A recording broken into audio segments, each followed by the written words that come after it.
I don't see how you can ask me these questions. Easy. At this point in my life in history, you can ask me these questions? The kid is dead. I cannot.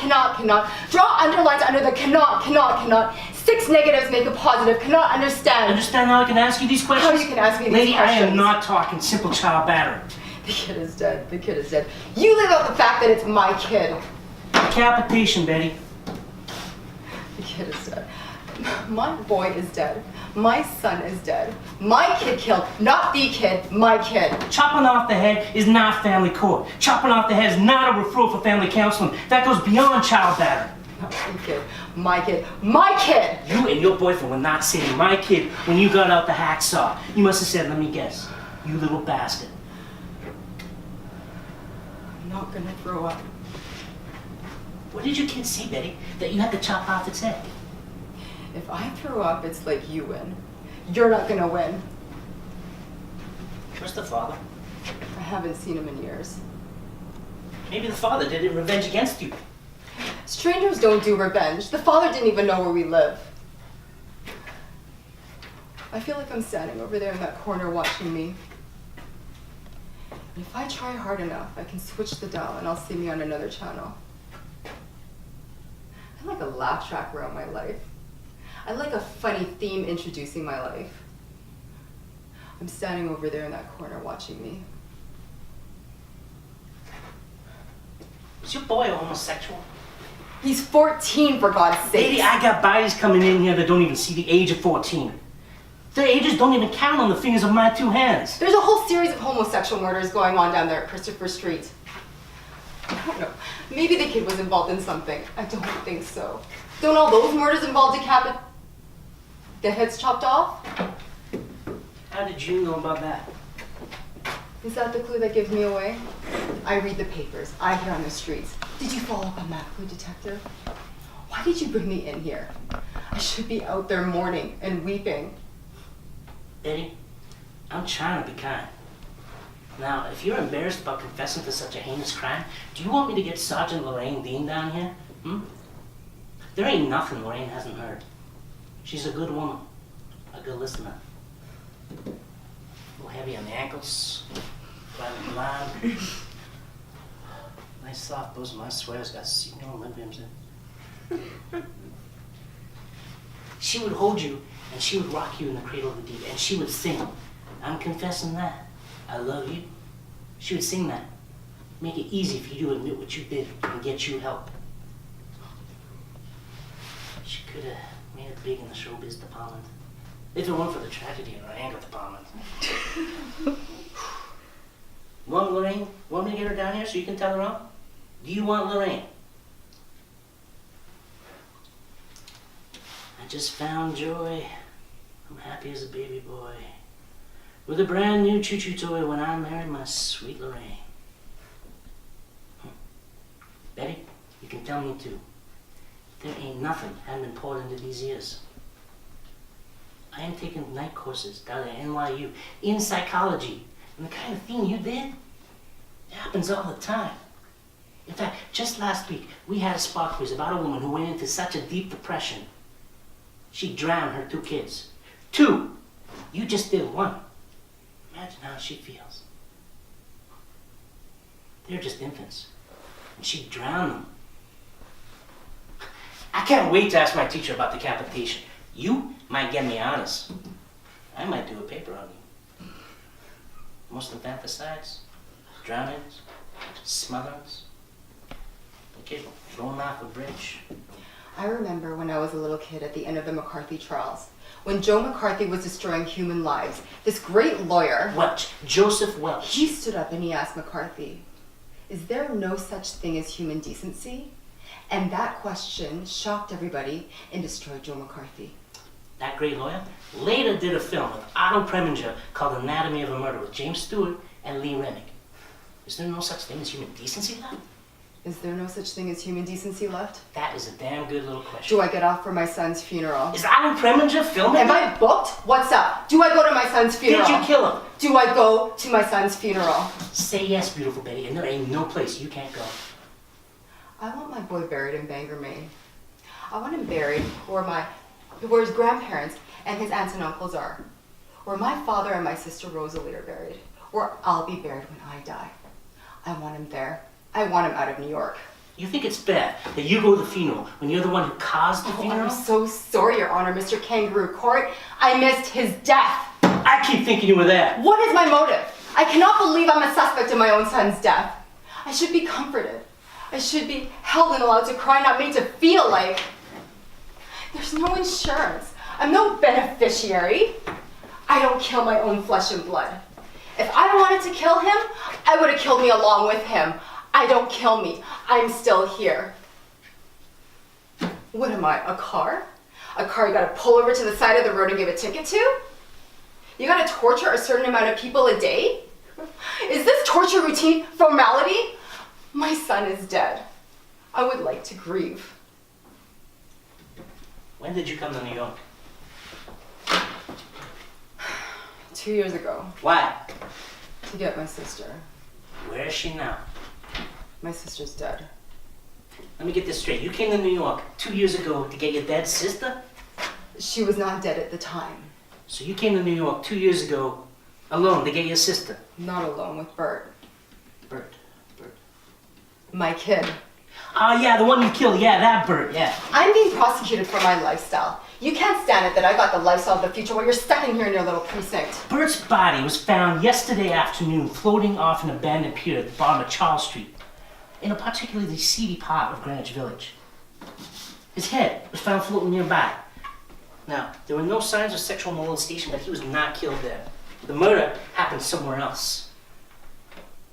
His body was taken and dumped off that abandoned pier, notorious for sexual hookups between people of, shall we say, the same sex, and for the exchange of narcotics, exchange between people that are so spaced out they don't even know what sex they are. We find from the boy's bus pass where he lives on Christopher Street, a notorious street on the same Greenwich Village. In his apartment, where he lived with his mother, we find the evidence of blood. In the bathroom, we find he is killed and decapitated in the bathroom of his own legal abode. The mother lived there with the boy. The mother is a hotsy-totsy, we find. The mother does porn films. Softcore. Jimmy, till it falls off. Does not sound like softcore to me. Leather sheets does not sound like softcore to me. Vaginal penetration while a 16mm Mafia camera is running does not sound like softcore to me. That was not me in all those films. My sister worked in porno films. I was finishing up a contract she had made shortly before her death. And when you're on What's My Line, what's your sign in, please? I worked in a travel agency. A fake agency shut down for selling fraudulent trips. No junky shit here, baby. Those are Tums for the tummy, asshole. I don't want to throw up. If I don't throw up, it'll prove to me somehow that I'm not on your level, that I possess a strength, and the proud possessor of the dignity. And yet, little Miss Dignity can be seen on the loops. We raided Dirty Morts on 42nd Street. We ran the loops. I remember your face from the loops when they brought you in. I often thought to myself, what kind of person allows herself to be urinated on while a Mafia camera is whirring? Little did I know, Miss Lifestyle of the Future, that I would have the honor of having met you. You see, I'm a bit of a movie buff. And those movies, these movies, this does not look like someone's sister to me. It looks, coincidentally, like you. Or maybe it's Gene Kelly from Singing in the Rain. What kind of person allows herself to be treated this way? I hate you, baby. No shit, Dick Tracy. I thought this was a love story. You know, when I was a kid, my parents chained me to a piano. I was a bit of a fat kid at the time, so the chains had a double purpose. The pressure would keep me from eating, and it would force me to play. Now, you know what? I eat, baby. I eat just the right amounts, and I play the piano very well. but I also know about family hatred. I know how family is there to learn your deepest secrets and then betray you with their intimacy. And your boy, he must have found out too much about you. Your boy, I'm starting to see, cramped your style. Of course, every mother thinks his mother, or every boy thinks his mother is the Virgin Mary. Jesus Christ. Your kid must have seen the kind of films you were doing when you weren't at your fake agency. I get it. And I find it a fantastic fact that the woman seen getting head in 24-cent loops is in here for taking a head, to get rid of the son's head that saw her life. Are you nuts? And those eyes turned into mason jars, preserving the disgust at what you had become. I want out of here! That was not me in those films, that was my sister! Oh, your sister, get in here and testify My for you. sister is dead! When? A year ago, last October. She's walking on Hudson Street. A cyclist hit her. And Rolito? He's dead.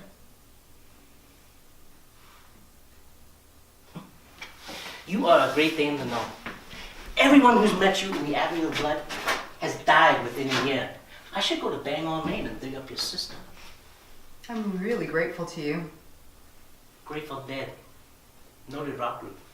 I'm a live detective. Because I was going crazy from my kid's murder. When they told me the kid was dead, they could have fit me for a straitjacket at the same time they were fitting him for a shroud. You've actually taken my mind off of it. My fury for you replaces my grief. I mean, you're nuts. Do you deny being in golden shower films where people urinated on you? That was my sister. Your sister. Oh, this must be one of those good twin, bad twin movies. Right? You got movies on the brain, detective. It must make life so easy for you. You can put anything you want into a movie and it explains everything. So tell me, was it the good sister? Or the bad sister that did those animal films, Barnyard Bimbos and Sex with a Pig? An alleged human being has sex with a German shepherd. Was that the sister? Because it sure as hell looks like the good sister sitting right here in her little Mary Jane's. I did it for the money. Out of all the motives, that has to be my favorite. I did it for the money. My sister was in the hands of the mob. She owed them money. She was a junkie. They forced me to make the films to work off the bread she owed them for smack. After I did it for the money, that has to be my second favorite motive. The mob did it. Get the mob. The mob did this, the mob did that. That is a pretty busy mob. The mob must be pretty busy. My heart goes out to the mob more and more every day. Must be nice having such a convenient ball guy. No, Betty. I go to the family. I go straight to the scene of the crime between those shapely gams. The family, Betty. You're a class act detective. Detective Marvin Holohan. Detective that's entertainment parts 1 and 2 and 3 and 4. What are you, some faggot out to get me? Because I know everything about you know nothing about me except for the fact that I posed for some sleazy pictures. And who cares? But I know about you. They chained you to a piano so you wouldn't eat and you would play. And you do both. And you're a good boy. A lot of things have happened to me in my life, but nobody ever chained me to a piano. You know what? I didn't throw up. I can look you right in the eye. I didn't throw up. I win.